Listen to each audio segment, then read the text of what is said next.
Ladies and gentlemen, welcome to the Clusterfuck. I am Spaz, your YWC reality check. And how are you guys doing? This is really late in the week for me to be doing a video. Didn't think I would have much to talk about in this video, honestly, because, you know, this is a week in wrestling that sort of kind of tickety-pooed along, but I, actually watched SmackDown live tonight, which was a thing, so Biggie Langston is a babyface. That's a thing that happened, I suppose. More to the point, we have Cody Rhodes and Goldust, who became the World Tag Team Champions over on Raw. Now, I have very, very conflicting feelings about this. Storyline-wise, it makes perfect sense. Storyline and kayfabe-wise and feel-good babyface moment-wise, it makes a hell of a lot of sense. Cody Rhodes not only got to come back, got his job back, fought for his job back, but took some gold off of one of the soldiers of Triple H, the soldiers of the, Authority. And I think it's really lame that they're just referring to this faction as the Authority. There was no effort put into that whatsoever. But Cody got to take one of the titles away from the Authority, the idea being that somebody else will take the US title and somebody else will take the world title, namely Daniel Bryan. That's fine, that's wonderful. It's a feel-good moment for Cody Rhodes. Cody Rhodes deserves to have prominence. I've been saying this forever and ever and ever and a day. Flip side of that, I will admit I'm an Attitude Era guy. It does my wrestling fan heart good to see Goldust back in the WWE in a prominent spot. And, yeah, they've brought him back the odd time once or twice, but he was more or less brought in as a joke, or brought in to put somebody over, or brought in to, add a little kitsch to a storyline or whatever. It's nice to see that he's actually going to be here for a while, and the inclusion of Dusty Rhodes, obviously, is great as well. Great feel-good moment. As I say, it helps the battle against the Authority story and all that sort of thing, and it's all good, and it's one of those things that bound, of all the good guys on the roster, it sort of bound everybody together. It was a win for the good guys. That's fantastic, but here is the problem. Even though they're brothers, and you can tell me that they're brothers and they're family, so they are automatically tag team partners as much as you want. Make your Hardy Boys references, make your Dudley Boys references, make your Hart references, etc. They're brothers, so of course they're a team, but they've had singles careers their whole life, separate from each other, so they do have that thrown together tag team mentality. Second of all, they didn't really do anything to earn a tag team title shot. Nothing was ever said that the match at the pay-per-view was to earn them a #1 contendership. It was to earn them their jobs. Not only that, they leapfrogged the legitimately established #1 contenders in the Usos. And the final thing I'm going to say about this, and I'm kind of stuttering because, as usual, it's stupid o'clock in the morning. The Shield is one of, if not the greatest things in wrestling right now. Who took it off the Shield was a great gift to give to somebody. And as I say, like they've done it, it's a great gift given well to the Rhodes brothers. But if we were ever going to take the tag team titles and make it work and make it worthwhile and make those titles meaningful to other tag teams, the Usos taking those tag titles off the Shield would have been great. Not that it would have made much sense because it would be heel versus heel, but the the Real Americans taking those belts off the Shield would have done a great thing for the division. The primetime players, obviously they would have gotten the tag team title shot because of we know, but that would have done great things for legit tag teams. All it means is that any two guys randomly thrown together, even if they are brothers, are better off and more well off than the legitimate teams in the division, which as a division doesn't help them very much. Now, the titles being used as a tool to build an amazing storyline, great, but for the titles and for the division itself, they didn't do very much, so I don't know how I feel about that. I'm conflicted. Like I say, I'm a fan of Goldust, I'm a fan of Cody Rhodes, I'm loving the prominent spot they have in the storyline. I'm glad they're bringing some attention to those belts. Let's just make sure they do it the right way, because now the #1 contenders are the Usos, and the Usos versus the Rhodes brothers is going to be face on face. Brothers versus brothers, etc. And I'm still sick, so I'm still sniffing, so sorry about that. Now, last week on the Clusterfuck, I talked about two guys that I thought were getting a tremendous push, one being R-Truth, the other being Damien Sandow. Didn't really see any of that this week. I will say, however, that one of the guys that is slowly getting a push and slowly getting more recognition, and like Cody Rhodes, working his way into that main storyline, is my boy The Miz. And with that comes my weekly message that Mark Pearson can go fuck himself. Where's The Rock, Mark? Where's The Rock? Okay, sorry, guys. Have any of you seen The Rock? Have we had a Rock sighting in the past little while, other than in like TMZ? Anybody? I'm looking at the very back of the room. Have you seen The Rock? Have you seen The Rock? No. Not even you in the back. Not even you have seen The Rock. Okay, fantastic. So, Mark Pearson can suck it. The Miz is awesome. The Miz is interacting with every key player in the WWE right now. Triple H, Stephanie McMahon. When Triple H and Stephanie McMahon had control over the Big Show, he was knocked out by the Big Show in a really, really awesome Miz TV segment that ended up with him flat on his ass. But whatever, he's had his interactions with all three members of The Shield, which are, as I've said, one of the hottest things going in the WWE right now. He's got a, hometown beatdown versus hometown beatdown rivalry going with Randy Orton, renewing their old rivalry. Let's just think back to when The Miz won the WWE title. Who did he win it from? Oh, yes, you, contestant number one. It was Randy Orton. And now he's involved in the next great faction in the WWE, being the Wyatt family, which is not only cool on its face, but the Wyatt family are creepy as fuck, so you know I'm going to like them. And it's just fantastic. The Miz is in the thick of it. Whether the haters want to say anything about it, whether the wrestling critics want to say anything about it, whether Mark for himself, Pearson, wants to say anything about it, Miz is coming back to prominence, and being a fan of The Miz, obviously I'm going to like that. So that is all well and fine. Now, you guys know I don't rely on dirt sheets. I read them. They're amusing. They are potentially interesting sometimes. The memo that has supposedly gone around about WWE and censoring censoring the announcers. Now, WWE has been censored over the years in ways that I don't like, but I can sort of understand. Obviously, you're not going to say fuck, you're not going to say shit, you're not going to say asshole, unless you're somebody like Triple H or John Cena or The Rock or CM Punk. I get that they don't want everybody every day of the week going out, making themselves a noose out of barbed wire and hanging each other. It's fine, I get it. But I read down this bullet list of censorship, and if there's any truth to any of this, I really just, it outgrew the Doomy clipboard of doom. It's all over here, so I'm going to be rude and ignore you guys and not face you, and I'm kind of look this way, but Vince McMahon no longer wants WrestleMania referred to as the granddaddy of them all, because he feels it makes WrestleMania feel old and dated. Now, while I understand that, and I get where he's coming from to a certain degree, not that I agree with it, the phrase granddaddy, it's a very, very loose reference to ancestry and legacy and history. Now, is that an element you really want to get rid of as you're approaching the 30th anniversary of this event? Vince is kind of an idiot sometimes. Nobody can use the phrase choke for a submission move anymore. Because, yeah, clearly a submission move around the neck doesn't choke you. I'm pretty sure once we get to WrestleMania, we will hear about the choke slam from The Undertaker when he faces the Streak. But oh wait, Undertaker's Hell's Gate submission move has now been renamed the Triangle Submission Hold. Soon it's going to be called Heck in a Cell. I'm just putting it out there. Here's one I don't even understand, and I don't even know why it's on the list. Announcers can no longer use the phrase, "the title has changed hands." Why? What are they supposed to say instead? "We have new champions"? It is what it is. Vince does not want the terms 5-star classic and match of the year.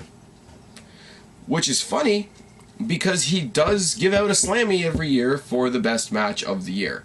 So to say that, hey, this is a match of the year candidate, not only brings great reference to the match, but it reminds people very subtly that those awards are coming up and they actually do matter and mean something.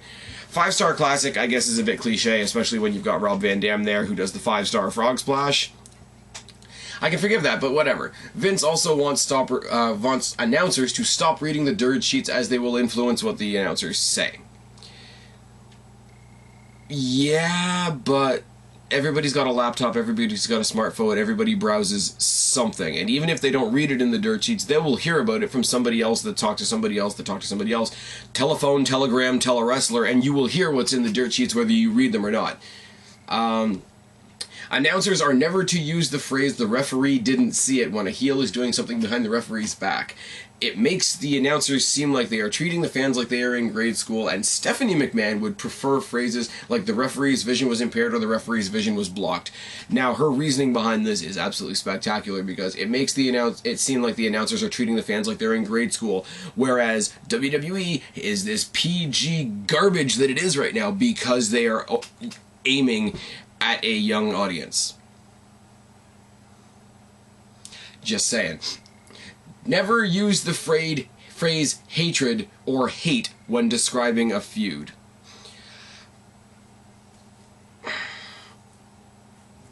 Just let that one marinate for a second. These two guys are feuding. These guys have been feuding forever and ever and ever. This guy beat up this guy's wife. This guy stole this guy's car. This guy played a prank and covered this other guy in shit, or whatever the case may be. These guys have, this really, really raging feud, and they're going to absolutely go into that ring and destroy each other. But you can't so much as say that they hate each other. Are we that much into the Be a Star campaign? Are we that pussy whipped? Are we that, ruled by the soccer moms or whoever else out there, wants us all to sit in a circle and hug and sing Kumbaya, that we can't say that people hate each other? Really? The last one I actually do agree with, because I actually find JBL does this a lot. Announcers should not say that a talent does not care about winning a match. That's valid. That is legitimate. It's the last one on the list, and it's the one that got the least amount of attention, but it's the most valid criticism on the list. I really don't get it. This list is garbage. WWE is kissing ass to everybody but their fans. Just putting it out there. Bound for Glory. Or as I will refer to it, bound for mediocrity. You guys know, while I don't talk about TNA much on this channel, I am a fan of TNA. I will defend TNA to the hilt because it is fun. It is very recreational wrestling for me. I don't talk about it because I treat TNA... If I was Chester Bennington, I'd be treating TNA like I treat Dead by Sunrise instead of Linkin Park. It's a little side project. It's something you do for fun. I watch TNA in a very tongue-in-cheek way. I watch it in a way where I don't analyze very much. I just literally pop it on and sort of soak up whatever they want to give me, whereas WWE, you guys know, I will sit here and prattle on forever and ever and ever and ever and ever and ever, because I will analyze the fuck out of it. I don't do that with TNA. And the fact that I don't do that with TNA allows me to enjoy it a lot more, and allows me to enjoy it on a lot simpler level, if that makes sense. So I find it very easy to defend TNA, because for me, TNA is just fun. But their WrestleMania, Bound for Glory, is this Sunday. You guys know me. You guys know I've gotten in a million arguments with people that stream pay-per-views, that act like the world owes them something, that act like they were robbed, even though they didn't pay for the show. I, as a wrestling fan, am very... I guess proud in a way, and I don't want to sound like I'm on a big pedestal or anything like that, but I am very proud in a way to say that when I criticize a pay-per-view, it's because I paid for it. Guys, I'm not buying Bound for Glory. Not buying Bound for Glory because I don't care. I really don't. This pay-per-view, this what should be a free per-view in my opinion, is a one-match card. That's right. I said it, a one-match card. Now, there's a ridiculous amount of talent on this card. Don't get me wrong. And don't let me be misquoted, and don't misunderstand what I'm trying to say. I'm not saying that there's not a fuck ton of talent involved in this show. TNA hasn't given me one single reason to give a fuck. Aces and Eights has fallen apart. Main Event Mafia has fallen apart. The whole involving MMA guys, went down the shitter. And Dixie Carter's trying to be Stephanie McMahon. I'm going to go down the card for what it's worth. AJ Styles versus Bully Ray for their World Heavyweight Championship. This is their main event. Now, there's history here. AJ, went away, came back, did that whole soul-searching thing. It was good. it really, he disappeared. He walked away from all the bullshit and da da da da. He had that storyline where he was sick of everything. He walked away for a while. They did those video vignettes of people going through Georgia, I think is where he lived. Gainesville, Georgia. That's it. You know, this is how much I care about. You know, I'm just spouting off of the mouth here. Gainesville, Georgia, and they went around and they found him, and he was very recluse, and he wasn't talking to anybody. He didn't want to hear from anybody, and it was fine. It was all good. And when he came back, he was, you know, all emo as fuck, and his music was like, you know, a bad Johnny Cash ripoff, and you know, he got the jacket. His arsenal was a lot more ground based. He was almost fighting as a heel. Nobody really knew who he was. Was he with the Main Event Mafia? Was he with TNA? Was he with, you know, Aces and Eights? Was he with Ego? And he kind of did the lone wolf thing, and then he came back and started being outspoken, and it was all fine and it was all wonderful until they turned it into this story between him and Dixie, which is a carbon copy of what's going on with Daniel Bryan and the McMahons in WWE. They don't even try. They don't even try to hide that it's a carbon copy of what's going on in WWE. You know, from the whole, you know, I'm not selfish, I'm not screwing anybody, I give people opportunities. That's right out of the McMahon playbook. Day one. So the feud, or all the story going into this, isn't between Bully and AJ, it's between AJ and Dixie, which on its face is something I hate about any feud. As much as I love Punk and Heyman and what they're doing right now, their feud right now has that flaw. You know, I'll probably talk about that next week as we head to Hell in the Cell, and I have a lot to say about that match as well, because it's kind of ridiculous. But Bully's in the match. There's not even really anything going on with Aces and Eights, other than most of the Aces and Eights are gone, and he's got Nux and Garrett Bischoff left. Or, sorry, Garrett Bischoff left, and even they're about to walk away from him. The big reveal at the show is going to be that Garrett Bischoff and Nux walk off on Bully Ray, or fuck him over. AJ's going to win it, and it's not nearly going to be as special as TNA would like to think it is. Which is sad, because Bully Ray's a great heel. AJ Styles doing this whole struggles, you know, internal conflict thing that he's been doing was great until Dixie Carter came in and fucked it up, because Dixie Carter's a horrible heel. This is the other thing I was going to say. Stephanie McMahon is a good-ass heel. Triple H is a good-ass heel. They are legitimate evil people when they want to be. That's why Daniel Bryan has so much good to go off of. AJ Styles wants to be that good Daniel Bryan-ish, CM Punk-ish, you know, raging against the Machine type. But the Machine is Dixie Carter, and nobody gives a shit. They bring up way too much, you know, screw Dixie and, you know, hashtag Ask Dixie and all that disaster, which only hurts her and doesn't get her taken seriously as a heel whatsoever. So the attention for Bully Ray is on his group that's falling apart. The attention from AJ is the fact that he's getting screwed by Dixie, no pun intended. And neither one of them are focused on each other or the belt, and this match has just been built shittily. And it shouldn't be built shittily, because this match is based on the Bound for Glory series that went on for months. So for this match to have no build is fucking garbage, guys. Magnus versus Sting was thrown on at the last minute, and they're trying once again to make Magnus feel like a main eventer. I get it. I appreciate what Sting is trying to do here. He's doing for real what he said in his promo with Magnus 2 weeks ago. He's giving Magnus that one big breakthrough moment. Now, let me tell you why that's not going to happen. Because Sting is old and not in his prime. I'm going to actually branch off on this for a second, and my buddy James, Fear the Spear 1990, is going to hate this because he wants this match at WrestleMania more than anything. Sting versus Undertaker. People that want to see Sting versus Undertaker, 90% of them watched WCW and watched WWE back when it was really, really, really good. So you Undertaker in his prime in the middle of the Attitude Era versus Sting at the height of his career in WCW. Saw Sting over here, big, dark, creepy character. Undertaker over here, big, dark, creepy character. Both in their prime, and said these guys need to fight. They took a snapshot of what they thought that was going to look like in their heads. The problem is they took that snapshot 10 or 15 years ago, and they're carrying around that picture in their heads. That picture of possibility from 15 years ago.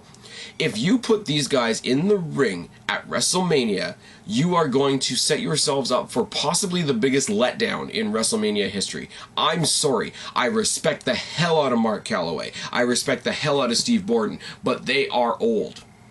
Sting looks good in TNA because he's got a lot of young talent in there helping him make him look good. And I'm sorry. Undertaker, Mark Calloway, the epitome of WWE. But these days, he looks good at WrestleMania because he's got somebody like CM Punk making him look good.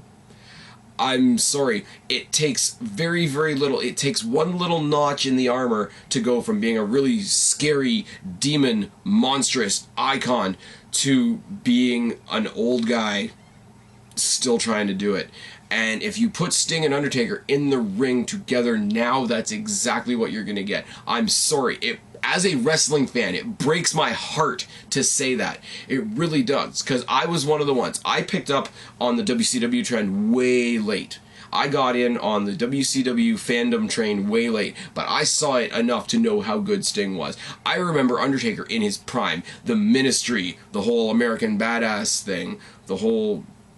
all those different incarnations that literally blew the roof off the place when they didn't have even the special effects that they have now.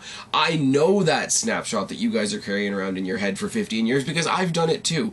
But the thing is, you put that poster of what you think that match would have been like 15 years ago up on your wall next to your TV, and then play Mark Calloway versus Steve Borden, Sting versus The Undertaker today in 2013, you will sit there and you will cry.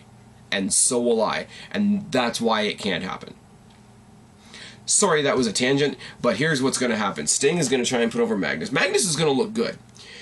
It's not going to happen because Sting is not the Sting that we remember him to be, as I said a couple seconds ago. And it's not going to happen because, as I've decided a couple days ago, Magnus is the Kofi Kingston of TNA. Here's why I say that. Kofi Kingston is an amazing talent. He's fun to watch. He's got energy for days. He's got the athleticism of a champ. He sort of replaced John Morrison in that, wacky spots at Royal Rumble, wacky spots at the Elimination Chamber. Put him in a main event feud, or feuding at least with a main event person, and he doesn't quite seem out of place. But I'm sorry, I never in my life see Kofi Kingston carrying the WWE or World Championship. Same thing with Magnus. Magnus is as technically sound as anybody you want to imagine. He's innovative in the ring. He's fun to watch. He's got all the technique. And if you sit there and you analyze the fuck out of a match like I do, if you love the Benoit Angle matches, if you love the CM Punk Daniel Bryan matches, you appreciate Magnus on the level that I do, and he's got all of that. And he's young, and he's hungry, and he puts in 110% and all that shit. He's an entertaining guy. I'm a fan of Magnus. I don't see him ever carrying a world title. He's got that, whatever that one element is that's lacking. He's got that one little piece of the puzzle that's not quite in place. I'm sorry. You look down the former champions in TNA, AJ Styles, Jeff Hardy, Kurt Angle, Sting. Magnus isn't in that category. It's the same in WWE. You look down the thing. Michaels, Austin, much as I don't want to say it, John Cena, Edge, Batista, Bret Hart, Shawn Michaels, Ric Flair. Kofi Kingston is not in that list. And I don't say that in a realm of disrespect. There's a lot of guys that I am a ridiculous fan of that are not in that vein. You know what I mean? They're gonna try and use Sting, who's not Sting of old, to give him this moment that he thinks he's gonna have. And it's just pushing against that he's not really a main eventer, stop trying feeling. And again, shitty to say, but whatever. Angle versus Rude, and this is another one, guys, is going to be a fantastic match. It really is. Rude is phenomenal. I'm proud to say he's from Toronto, hometown boy, all that shit. Angle is fucking Kurt Angle. That's all you really need to say. The match is going to be great. Couple things going against this. Angle's going into the Hall of Fame, so it feels like they just randomly at the last second whipped up a reason for him to be on the card so that he could go into the Hall of Fame and then be on the card, so that they could talk about him going into the Hall of Fame. They have this match so that they can play the video package of him being inducted into the Hall of Fame and then move on to the match. And then he will squash Robbie Roode, and that's what's going to happen. And that'll be it. The other part about this is there's been no build. It was announced last week. So there's no build. And that sucks. That sucks for Angle, it sucks for Rude. And it smacks of desperation on TNA's behalf. And TNA does this a lot. TNA has the feuds that they know we want to see, that we will watch 100 times over. Motor City Machine Guns versus Beer Money. Samoa Joe versus AJ Styles or Daniels. Styles versus Daniels. You know, WWE on the WWE side of the coin, you know, CM Punk versus John Cena. But it's like they looked at the card and said, we don't have much on this card. Let's give them a match we know they like. Let's give them Rude and Angle. And that makes this card feel so desperate, which is such a shitty thing to say, because I know it's going to be a good match. I can't bring myself to give a fuck. I can't bring myself to give a fuck. ODB versus Gail Kim versus Brooke is another one. If you had told me a year ago, because I'm a huge fan of ODB, if you had told me a year ago that ODB was going to be the TNA Knockouts champion, I would have been over the moon. Because she deserves it. She's a badass. She can take it on as much as anybody else, and you know she busts her ass in the ring. Like what can I say? And she's fun to watch. And yeah, you know she's obnoxious, and I'm obnoxious, so of course I'm a fan of hers. Throw in Gail Kim. Gail Kim, phenomenal talent. Another hometowner for me, being from Toronto and all. Fine, great. Wonderful. So you got the technicalness of Gail Kim, you got the rough and tumble aspect of ODB, you've got this whole Bret Hart versus Steve Austin dynamic, which should be fine, except it hasn't been built up. I don't have a reason to give a shit. I don't believe in my head that Gail Kim and ODB want to go in there and rip each other's hair out. And then you have Brooke Tessmacher, who is the Brie Bella of the situation, because the guy that she's with is in the title picture and, you know, is in Aces and Eights and is in everything else that they're trying to push right now, is her guy. So she pulled a power play, or, you know, she, being part of this big power structure, has to get in there. It's like last month when we thought Brie Bella was going to be the Divas champion and Daniel Bryan was going to be the world champion and everybody was going to go home happy. I think TNA is trying to create a similar thing. And I'm sorry, who you're kayfabe fucking shouldn't get you a title shot. Another in a long list of matches that I really, really don't care about. Another page taken out of the WWE playbook is Gunner and Storm, the tag team champions. When was the last time we saw them, other than this past Impact? I don't even remember. Just saying. And on their pre-show, on their countdown to Bound for Glory, which sounds a lot like a WWE kickoff, we have a fatal four-way tag team match between Bad Influence, Eric Young and Joseph Park, who shouldn't be there, Chavo and Supermax, and the Bromans, who shouldn't be there. Now, I really want Bad Influence to win this, just for the sake of knowing that Bad Influence versus Gunner and Storm will be a good match, but Gunner and Storm are going to plow whoever wins. Like, it's a foregone conclusion. It doesn't do Daniels and Kaz any good to carry the belts again. Eric Young and Joseph Park are a joke. The Bromans are a fucking joke. Chavo and Supermax have been split up and put back together and split up and put back together and split up and put back together like at least 4 times now since Chavo's come to TNA. So... And again, this is shit that was just thrown together this week. Very, very patchy. Now, I said this pay-per-view was a one-match pay-per-view, didn't I? I said this pay-per-view was a one-match pay-per-view because there is one match, when I heard about it, when it was announced and when it was altered, that I knew I had to see. Even if I torrent it the next day just for this match, I had to order the pay-per-view for this match. Not to say that one match a good pay-per-view makes, but one match a SpazPhoenix's attention does get. That was horrible English. I can hardly talk, ever, and you're all subscribed to me. Oh, yes. Jeff Hardy, my boy Jeff Hardy, versus Austin Aries, versus Chris Sabin, versus Samoa Joe, versus Manic in a 5-way Ultimate X match for the X Division Championship. The sadness of this is the X Division usually kicks off pay-per-view. So, this will jerk the curtain at Bound for Glory. That's my prediction. That is the prediction that I will put money on. This match will jerk the curtain at Bound for Glory, and it will be the best match of the night. If I do stream this or watch a torrent of it, I can pop on the first match of the card, watch it, and leave the rest alone quite comfortably. Now, Ultimate X, you've got Manic. I'm not crazy about Manic, but he's X Division enough to be interesting, and I know that sounds like I'm putting him down. I'm really not. X Division as a whole has that great quality to it. You know, there's wrestling purists out there that hate cruiserweight divisions, hate lucha, hate the X Division because it's not sound, technical mat wrestling and it doesn't have all the great psychology, you know? But the X Division is what it is. If you tune into an X Division match, don't expect Benoit versus Angle. It's, again, setting yourself up to fail. But Manic is the champion, so for the championship to be on the line, I guess he has to be in the match.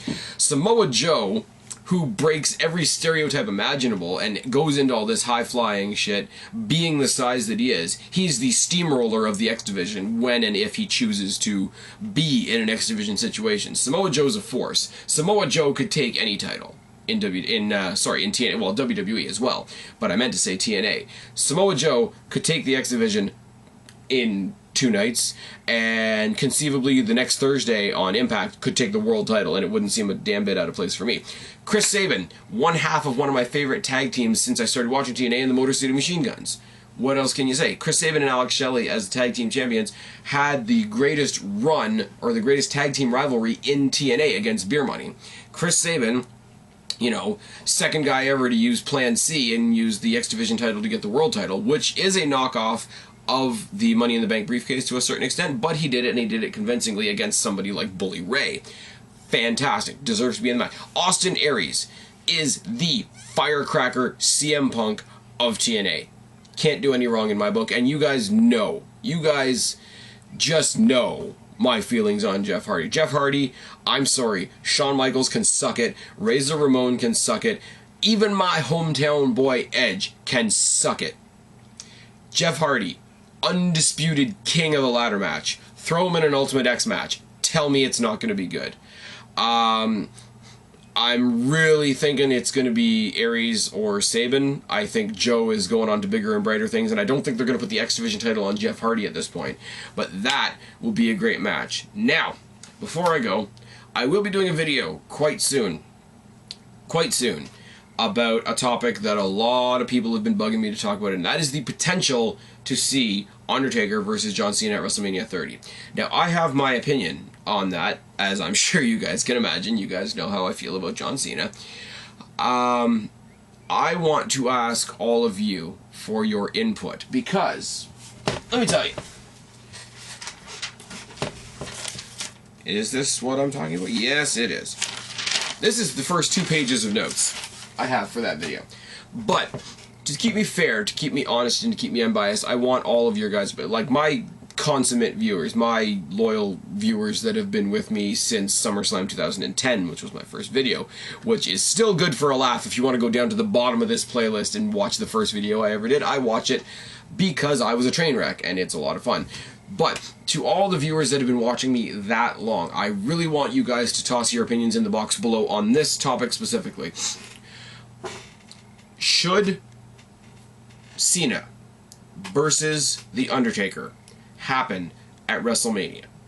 Now, I'm not saying should it happen at WrestleMania 30. I'm saying should Cena have a chance at the streak? Now, let me be clear. I'm not asking you this from a business perspective. I know the argument is out there. I'm pretty sure Mr. Parkin from the British Fist would be the first one to say, this match is great for business, and it's good for the marquee, and it's good for ticket sales. That is not what I'm saying. What I am saying is, do you want to, following wrestling logic, following storyline logic, following kayfabe, following how great you think the build will be, following how great you think the actual match is going to be, do you want to see, and does it make sense for WWE to give us Cena versus Undertaker at WrestleMania? Now, I don't want answers like I would usually give, I don't want this match to happen because Cena sucks. I don't want answers like that.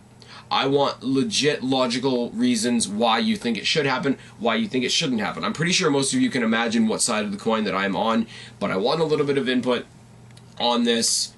I do think it should happen because of this or this or this, or I don't think it should happen because of this, this, or this. I want some outside perspective before I do this video, and I'm not, to be honest with you, sure when this video is going to happen. I'm going to collect some thoughts. I'm going to do it when I think I have a full collection of thoughts to put forward. Anyways, that was a long ramble, and I've been rambling for more than a half hour now. I've been Spaz, your YWC reality check. This has been the Clusterfuck, episode 3. Oh yes, subscribe up there, talk down there, start a conversation, keep all of my conversations going. Don't be a stranger, I'll talk to each and every last one of you later, but for right now I am tagging out. Bye.